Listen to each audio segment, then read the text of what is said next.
সুপ্রিয় মৎস্যচাষী ভাই বন্ধুরা, আসসালামু আলাইকুম। আশা করি আল্লাহর অশেষ রহমতে সকলে ভালো আছেন। প্রতিদিনের মতো আবারও আজকে এক নতুন ভিডিও নিয়ে হাজির হলাম আপনাদের মাঝে। ভাই ভাই মৎস্য খামারের পক্ষ থেকে আপনাদের সকলকে জানাই আন্তরিকভাবে শুভেচ্ছা ও অভিনন্দন। সম্মানিত ভিউয়ার্স, আজকে যে বিষয়টি নিয়ে আলোচনা করব এটি হচ্ছে হাইব্রিড মাগুর মাছ সম্পর্কে বিস্তারিত আলোচনা করে থাকব আজকের ভিডিওতে।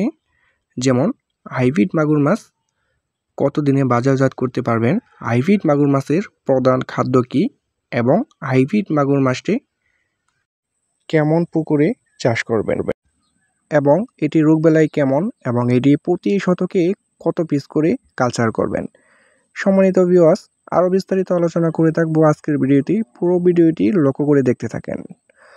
সম্মানিত ভিউয়ার্স, যারা এই মুহূর্তে আমার ভিডিও স্ক্রিনে যে মাছগুলো লক্ষ্য করে দেখতে পাচ্ছেন, এটি হচ্ছে অরিজিনাল চকলেট কালার হাইব্রিড মাগুর মাছের পোনা, এবং এটির সাইজ হচ্ছে পুরো 4 ইঞ্চি, এবং 1 কেজিতে ধরবে 200 পিস।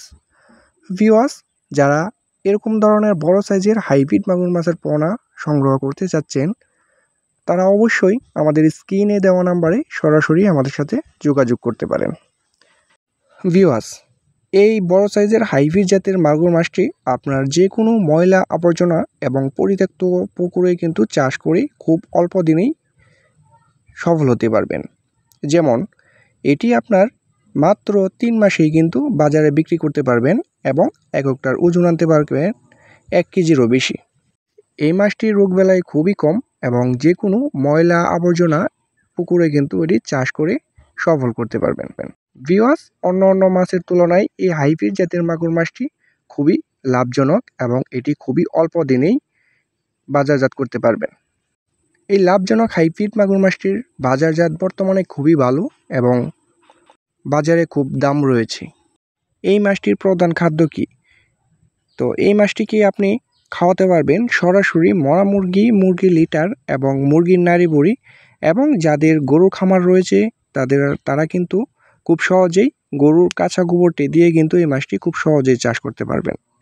ভিউয়ার্স, এই মাছটিকে কোনো ধরনের ফিড খাবার প্রয়োজন হয় না। তারপরেও যদি আপনারা চান, তাহলে প্রথম অবস্থায় 10 থেকে 15 দিন আপনার পুকুরে ছাড়ার পর এটিকে কিছুদিন ফিড খাবার খেতে পারেন। সেই ক্ষেত্রে দেখা গেছে মাছের গ্রোথ এবং সাইজটা খুব ভালো আসবে। ছোট, বড় এবং অন্যান্য বাংলা মাছের পোনা আমাদের কাছ থেকে সংগ্রহ করতে পারবেন একদম সীমিত প্রাইজের মাধ্যমে।